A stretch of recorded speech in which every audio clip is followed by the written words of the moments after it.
জেলা প্রশাসনের নাকের ডগায় বাঁকুড়ার গন্ধেশ্বরী নদীগর্ভের মধ্যে চলছিল বেআইনি বিশাল নির্মাণের প্রস্তুতি। ভিত খোঁড়া নজরে আসতেই চাঞ্চল্য শহর জুড়ে।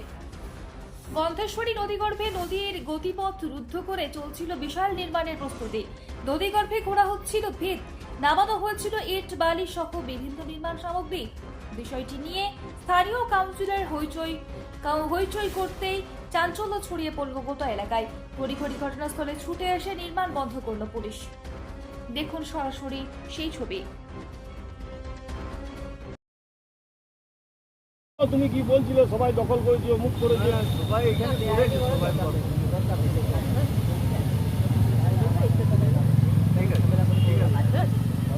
কি তৈরি করছিলেন? এখানে ইট বালি পাথরের ব্যবসা করার জন্য সবাই করছে, অতএব আমিও করার জন্য চেষ্টা করছি। আমি বেকার ছেলে, আমিও করে খাবো, এই হচ্ছে ধান্দা। সবাই এখানে পুরা ওইদিকে যুবরাজ করছে, যুবরাজের যুবরাজের জায়গা বলে কি, যুবরাজের জায়গা বলে ওখানে। হ্যাঁ, যুবরাজের জায়গা বলে। যুবরাজ তো ইট বালি পাথরের ব্যবসা করছে, আমিও ইট বালি পাথরের ব্যবসা করছি। এখানে পুরা সতীঘাটটা পুরা করেছে, পুরা সতীঘাট করেছে। তার পৌরসভার পারমিশনের জন্য আজকে ডেকেছে। আমি একটা কাজ করব, তারপরে তো হবে। এই যে এখানে নদীর ভিতরে তো আপনি ভিত তৈরি করছিলেন। ভিত তৈরি করি না, ওটা একটা অফিস, ছোট অফিস চালা করবার জন্য একদম চালা। ওই জন্য তো পিডব্লিউডির রাস্তাটা ছেড়ে করছিলাম। নদীর ভিতরে দিশে না, পরে ভেঙে যায়। এগুলো তো ভাঙবে, পরে হয়তো ভাঙবে, তো নদীর ভিতরে পরে তো ভাঙবে। নদীর ভিতরে না, নদী অনেক, নদী এখান থেকে 20 কিলোমিটার 25 আছে। বর্ষাকালে তখন তো ভেঙে যাবে। গোপাল ফার্নিচারও তো করেছে, গোপাল ফার্নিচার, হনুমানজির মন্দিরের পর দুতলা বাড়ি সবই তো রয়েছে নদীতে।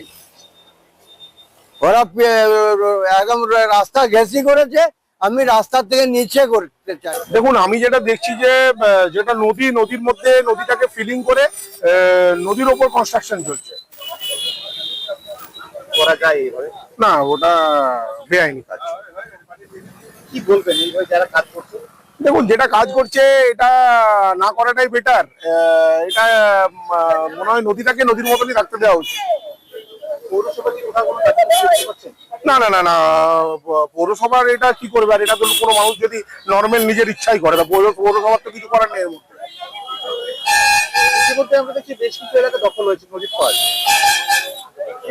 দেখুন, নদীর পাড় বলতে যেটা আমি রোডের দিকে যাচ্ছি, দেখছি যে বেশ কিছুটা তো এগিয়ে গেছে। তো এটা একটু দেখা উচিত। না, আমাকে যে গতকাল একটা খবর আছে যে 7 নম্বর ওয়ার্ড সংলগ্ন যে সিনালজি উল্টো দিকে যে গন্ধেশ্বরী নদীর পাড় আছে, সেই নদী গর্ভে একজন কোনো ব্যক্তি সেখানে কনস্ট্রাকশনে কাজ শুরু করেছে। আমি খবরটা পাবার পর আজকে আমি দৌড়ে আসি এবং বাঁকুড়া পৌরসভার চেয়ারম্যানকে ফোন করি। তৎক্ষণাৎ চেয়ারম্যান ইঞ্জিনিয়ার পাঠায় এবং আমিও পর্যবেক্ষণ করার জন্য আসি। সেখানে দেখতে পাই যে প্রায় 2-3 গাড়ি ইট নামানো আছে এবং নদীর গর্ভের ভিতরে কনস্ট্রাকশন করার জন্য নেল কোড়া আছে। এবং যে ব্যক্তি সমীর ঘোষাল বলে তিনি দাঁড়িয়ে ছিলেন, আমি তাকে বারণ করি। তিনি বারণ করা সত্ত্বেও ট্রাক্টরে করে ইট নামান। আমি তাকে আটক করে রেখেছি, পুলিশ প্রশাসনকে খবর দিয়েছি, চেয়ারম্যানকে আবার ফোন করে বলেছি। আমাদের বক্তব্য হচ্ছে যে আজকে দীর্ঘদিন ধরে এই গন্ধেশ্বরী পাড় যেভাবে দখল হচ্ছে, প্রশাসন উদাসীন। পৌরসভা এর আগে অসীমবালা এসডিও সাহেব থাকার সময় একটা উদ্যোগ নেওয়া হয়েছিল, কিছু কনস্ট্রাকশন ভাঙা হয়েছিল, কিন্তু পরবর্তীকালে প্রশাসন, বাঁকুড়া জেলা প্রশাসন এবং বাঁকুড়া পৌরসভা উদাসীন।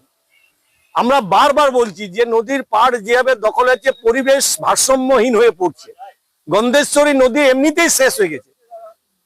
2 বছর আগে রাজ্য সরকার কয়েক লক্ষ টাকা খরচা করে নদীকে ড্রেজিং করে নদীকে বাঁচাবার চেষ্টা করা হয়েছে। কিন্তু যদি নদীর পাড় এবং নদী যদি বারবার এইভাবে দখল হয়ে যায়, তাহলে কিন্তু বাঁকুড়া শহরে মানুষের পক্ষে আগামী দিনে এক বিরাট সংকট পরিস্থিতি দেখা দিবে এবং পরিবেশ কিন্তু ভারসাম্যহীন হয়ে পড়বে। নদীর দুপারে দুটো নদী, বাঁকুড়ার এটা একটা ঐতিহ্য, সেটা যদি নষ্ট হয়ে যায় তাহলে বাঁকুড়া টোটাল পরিবেশ দূষণ হয়ে যাবে।